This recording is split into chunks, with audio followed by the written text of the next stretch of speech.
Hello student, welcome back to my YouTube channel. हम लोगों ने अभी तक चैप्टर 2 और प्रिंसिपल ऑफ मैनेजमेंट का 2 वीडियो कंप्लीट कर चुका है। आज हम लोग का 3rd वीडियो होने जा रहा है। प्रिंसिपल ऑफ मैनेजमेंट का हम लोग का 3rd वीडियो होने जा रहा है। इस 3rd वीडियो में हम लोग पढ़ेंगे साइंटिफिक, क्या पढ़ेंगे बच्चा लोग? Scientific principle of management. अच्छा भैया, अभी भी तो आपने प्रिंसिपल ऑफ मैनेजमेंट पढ़ाया था ना। बच्चा लोग समझो, वो प्रिंसिपल ऑफ मैनेजमेंट नहीं था, वो जनरल प्रिंसिपल ऑफ मैनेजमेंट था। आज जो हम लोग पढ़ने जा रहे हैं वो है साइंटिफिक प्रिंसिपल ऑफ मैनेजमेंट। याद करो, मैंने 2 जन का नाम बताया था। एक का नाम था टेलर, एक का नाम था फेयोल। याद आ रहा है आपको? एक का नाम था टेलर, एक का नाम था फेयोल। फेयोल का 14 प्रिंसिपल्स थे। फेयोल्स के कितने प्रिंसिपल थे? 14 प्रिंसिपल्स थे। और उन 14 प्रिंसिपल्स में से हम लोगों ने 14 कंप्लीट कर चुका है। और ये एग्जाम में जनरल प्रिंसिपल बोल के आते हैं। क्या आते हैं बच्चे लोग? जनरल प्रिंसिपल बोल के। करेक्ट भैया। भैया आज क्या पढ़ने वाले हैं? आज हम लोग पढ़ेंगे टेलर के प्रिंसिपल्स। क्या पढ़ेंगे? टेलर के प्रिंसिपल्स। टेलर के प्रिंसिपल्स को बोला जाता है साइंटिफिक प्रिंसिपल्स। क्या बोला जाता है? Scientific principles. आई होप आप लोगों को समझ में आया होगा। एग्जाम में अगर जनरल प्रिंसिपल बोलेगा तो लिखना है फेयोल का, और अगर साइंटिफिक प्रिंसिपल बोलेगा तो लिखना है टेलर का। क्लैरिटी है भैया? समझ में आ गया? चलिए भैया, कितना उसमें तो 14 प्रिंसिपल्स थे, इसमें कितना प्रिंसिपल है भैया? समझो, चलो एक बार देखते हैं। 1 2 3 4, ओनली 4, 4 प्रिंसिपल। आज का ये वीडियो खत्म। ये 4 प्रिंसिपल पढ़ेंगे और आज का वीडियो खत्म करेंगे। भैया सबसे पहला प्रिंसिपल के ऊपर आइए और सबसे पहला प्रिंसिपल पढ़ाइए, मजा आ जाना चाहिए। अच्छा बाबू, एक काम करते हैं। सबसे पहला प्रिंसिपल का नाम है science not rule of thumb. अच्छा, science not rule of thumb. एक बात बताओ, क्या ये पूरा एक सेंटेंस है कि ये 2 सेंटेंस है? बाबू ये 2 सेंटेंस है। सबसे पहले समझते हैं। अगर मान के चलते हैं आप लोग अकाउंटेंसी पढ़ते हो। आप लोग क्या पढ़ते हो बच्चा लोग? अकाउंटेंसी। ध्यान से सुनना, ये एग्जाम्पल कोई नहीं दिया होगा मैं तुमको। मैं आपको एक बहुत अच्छा एग्जाम्पल देता हूँ। मान के चलो आप लोग पढ़ रहे हो अकाउंट्स। अकाउंट्स में चैप्टर 12 के अंदर एक बहुत बड़ा चैप्टर है जिसका नाम है पार्टनरशिप। क्या नाम है बाबू? पार्टनरशिप। कुछ अप्रॉक्सीमेटली 100+ क्वेश्चंस होते होंगे। 100+ क्वेश्चन उसमें होते होंगे। अगर आपके क्लास में से कोई एक बच्चा है जो ये 100 क्वेश्चन 3 दिन में कंप्लीट कर दे, क्या बोला मैंने? 3 दिन में कंप्लीट कर दे, मात्र 3 दिन में ये क्वेश्चन क्या करेगा, उसने खत्म कर दिया, तो क्या आप भी 3 दिन में ये सारे 100 क्वेश्चंस बना लोगे? क्या मेरा ये मानना सही है कि अगर वो इंसान कर सकता है 3 दिन में तो आप भी 3 दिन में कर सकते हो? कि हर इंसान का कैपेबिलिटी अलग होता है। क्या हर इंसान का कैपेबिलिटी अलग होता है? क्या एक ट्यूशन टीचर को ऐसा सोचना चाहिए कि अगर मिस्टर सर्कल ने 3 दिन में कर दिया तो मिस्टर स्क्वायर और मिस्टर ट्रायंगल ने भी 3 दिन में कर लेना है? ये चीज़ गलत है, ये चीज़ गलत है। सेम चीज़ आता है ऑर्गेनाइजेशन में, सेम चीज़ आता है ऑर्गेनाइजेशन में। मान के चलो एक मैनेजर है, मैनेजर को 100 फ़ोन बनवाना है, 100 आउटपुट बनवाना है। ये 100 आउटपुट बनाने के लिए उसके पास 3 आदमी है, ABC। 100 आउटपुट बनाने के लिए कितना आदमी है? 3 आदमी है। मिस्टर ए जो है ना, वो ये 100 आउटपुट 20 मिनट में बना लेता है। कितना मिनट में? 20 मिनट में। तो मिस्टर एम मतलब मैनेजर ने क्या किया? तीनों को 20-20 मिनट दे दिया। क्या सही किया? क्या मैनेजर ने सही किया? समझ में आ रहा है मेरी बात को? भैया मिस्टर ए जो है वो 20 मिनट में बना लेता है। मिस्टर बी और सी का बारे में मेरे को नहीं पता। क्या 20-20 मिनट देना सही है?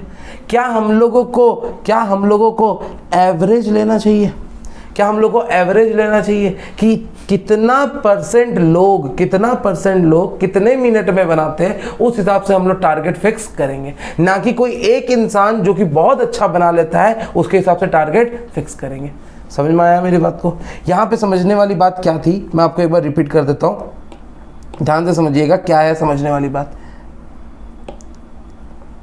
समझने वाली बात ये थी, अकॉर्डिंग टू दिस प्रिंसिपल, ये प्रिंसिपल के according Taylor insist that each job perform in the organisation should be based on the scientific inquiry. हमें हर बार के हिसाब से साइंटिफिक इंक्वायरी करनी चाहिए, हर बंदे से इंक्वायरी करनी चाहिए कि आपका कितना देरी में आप बना सकते हो, आपको कितना समय चाहिए, आपको क्या क्या हर्डल्स हो रही है। अच्छा, not on the intuition experienced manager must think before any action. Rule of thumb means the dictatorship of manager. Rule of thumb नहीं होना चाहिए, रूल ऑफ थंब नहीं होना चाहिए कि भैया मैं तो इतना ही दूंगा, मैं 20 मिनट ही दूंगा, तुमको बनाना बनाओ, नहीं बनाना नहीं बनाओ, ये इंसान बना दिया, हमको बस 20 मिनट में तुमको भी बना के देना पड़ेगा। ये चीज़ गलत हो जाएगा, ये चीज़ क्या होगा, गलत होगा। अच्छा भैया समझ में आया। अच्छा भैया दूसरा बहुत ईजी है, बहुत ईजी है, ध्यान से समझना। हार्मोनी, फिर से कॉमा है, not Discord. Harmony not Discord. मैं आपको एक बात बता दूं, हार्मोनी का मतलब होता है भाईचारा, डिस्कॉर्ड का मतलब होता है लड़ाई झगड़ा। हिंदी वर्ड समझ लीजिए, अगर हिंदी वर्ड अगर आपको समझ में आ गया ना तो आप लोगों को कोई रोक नहीं सकता, आपको कोई रोक नहीं सकता। अगर मैं बोलूँ ना तो हार्मोनी का मतलब होता है भाईचारा और डिस्कॉर्ड का मतलब होता है लड़ाई झगड़ा। अच्छा, बोलता है एक ऑर्गेनाइजेशन के अंदर ना जो माहौल होना चाहिए, जो इन्वायरमेंट होना चाहिए, वो कैसा इन्वायरमेंट होना चाहिए, वो हार्मोनी होना चाहिए।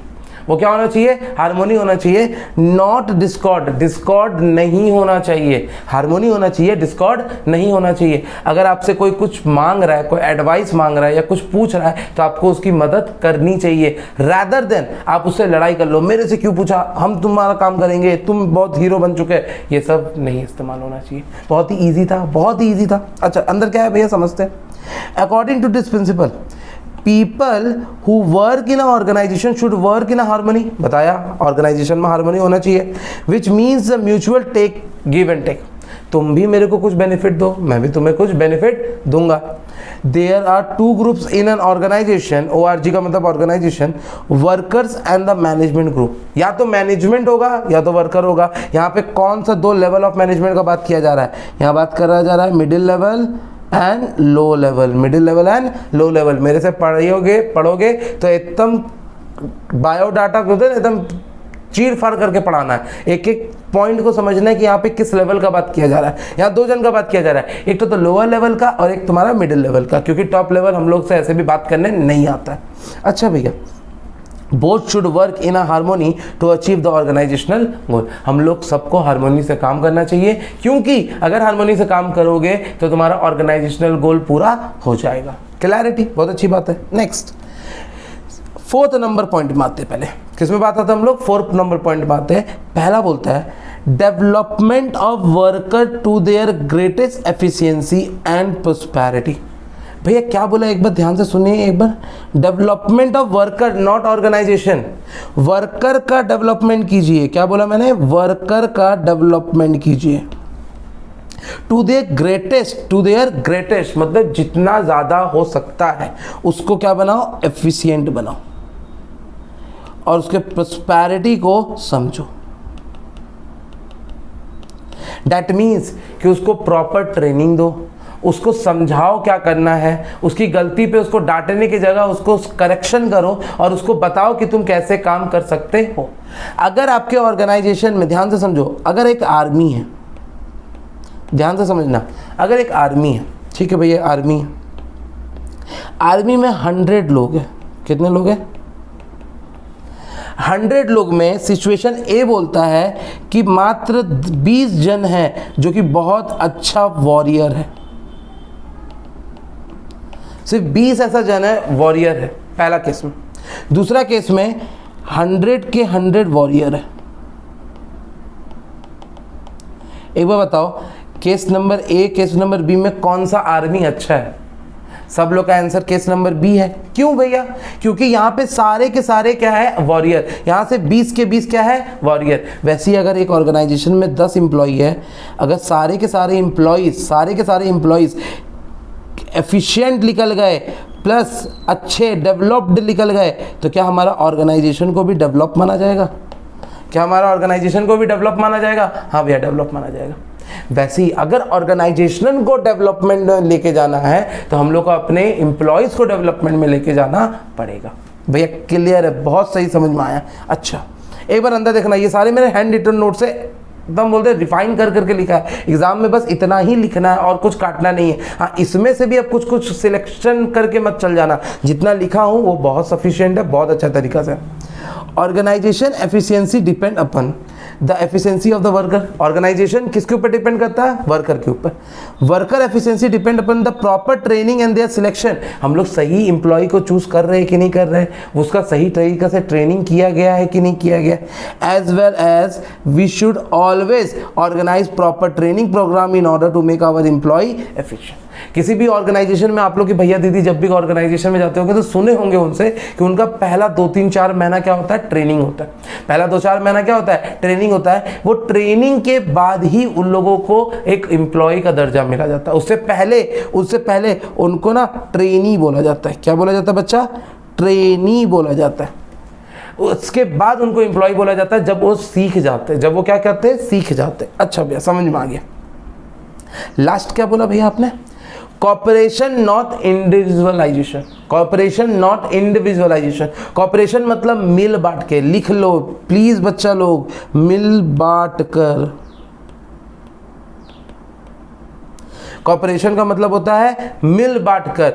इंडिविजुअलाइजेशन मतलब सेल्फिश, खुद का, सेल्फिश, मैं ही करूंगा, जो है मैं ही करूंगा और मेरे को किसी से मतलब नहीं। इसको हम लोग बोलते हैं सेल्फिश। अच्छा भैया बोलता है this principle is the extension of harmony Discord. भैया अभी आप जो ने हार्मनी डिस्कॉर्ड पढ़ाया था ना मेरे को, हार्मनी डिस्कॉर्ड मतलब भाईचारा और लड़ाई झगड़ा, उसका एक्सटेंशन है। मतलब पहले हार्मनी लाओ, डिस्कॉर्ड मत लाओ, और उसके बाद कॉपरेशन एंड इंडिविजुअल लेके आओ। ठीक है भैया। According to this principle, worker must be carried out with each other. Target should be communicated before giving responsibility, as then they try to do their best to achieve it. मतलब कि हम लोग को सबसे मिल बांट के काम करना चाहिए। मिल बांट के काम करने के बाद हम लोग को सबसे राय मशवरा करना चाहिए, तब जाके आपको कोई रिस्पॉन्सिबिलिटी मिलना चाहिए। अगर हम लोग वैसे रिस्पॉन्सिबिलिटी देंगे तो हम लोग को कभी भी कोई तरह का दिक्कत नहीं होगा। आप लोगों के लिए ना एक होमवर्क है, आप लोगों के लिए एक होमवर्क है। होमवर्क क्या है? बहुत ही इजी है। अभी मैंने जो आपको कॉपरेशन एंड नॉट इंडिविजुअलाइजेशन पढ़ाया ना, आपको बताना है ये फेयोल का, ध्यान से, ये फेयोल का किस प्रिंसिपल से मैच खाता है। क्वेश्चन क्या समझ में आया? अभी मैंने जो आपको कॉपरेशन एंड नॉट इंडिविजुअलाइजेशन पढ़ाया, आपको ये बताना है कि फेयोल के किस प्रिंसिपल के साथ ये क्या करता है? मैच खाता है। अगर आपने ये बता दिया तो कमेंट बॉक्स को यूज कीजिएगा और प्लीज कमेंट कीजिएगा, और जिससे मेरे को पता चले कि आप लोग मेरे वीडियोस को अंत तक देख रहे हैं। हम लोग चारों प्रिंसिपल पढ़ चुके हैं। चारों प्रिंसिपल एक बार ध्यान से देख लो। सबसे पहला science not rule of thumb. Science not rule of thumb का मतलब भैया हम लोग कोई रॉकेट साइंस नहीं कर रहे, हम लोग को प्रॉपर एवरेज लेके काम करना चाहिए। अगर कोई एक बंदा 5 मिनट में कर दिया, इसका मतलब ये नहीं कि मैं भी 5 मिनट में कर दूंगा। हम लोग को हमेशा एवरेज बेसिस पे लेना चाहिए कि भैया सब लोग मिलकर ये काम कितना देरी में कर सकते हैं। अच्छा, हार्मनी नॉट डिस्कॉर्ड। ऑर्गेनाइजेशन में किसी भी तरह का लड़ाई झगड़ा नहीं होना चाहिए, भाईचारा के साथ रहना चाहिए। मैं आपको हेल्प करूंगा, आप मेरे को हेल्प कीजिए। कॉपरेशन नॉट इंडिविजुअलाइजेशन, हर डिसीजन मेकिंग मेरा आपको बात मानना चाहिए, बात सुनना चाहिए और मेरे को भी इन्वॉल्व करना चाहिए डिसीजन मेकिंग में, जिससे मेरे को पता चले कि मैं भी ऑर्गेनाइजेशन का ही हिस्सा हूं। और लास्ट में development of the worker to their greatest efficiency and prosperity. इसका मतलब ऑर्गेनाइजेशन जो है वो ऑर्गेनाइजेशन एक एम्प्लॉय की वजह से है, एक वर्कर्स की वजह से है। अगर वर्कर अच्छा होगा तो एम्प्लॉय भी, वर्कर अच्छा होगा तो ऑर्गेनाइजेशन भी अच्छा होगा, वर्कर खराब होगा तो ऑर्गेनाइजेशन भी खराब माना जाएगा। क्लैरिटी? चलिए आज के वीडियो में हम लोग सिर्फ इतना ही पढ़ेंगे। हम लोग बहुत ही अच्छा स्पीड में जा रहे हैं। इस वीक में चैप्टर 2 तो कंप्लीट करेंगे ही करेंगे, प्लस चैप्टर 3 का भी वीडियोस आपको मैं देना स्टार्ट कर दूंगा। प्लीज मेरे वीडियोस के लिए बने रहिएगा और तब तक के लिए थैंक यू, गुड बाय।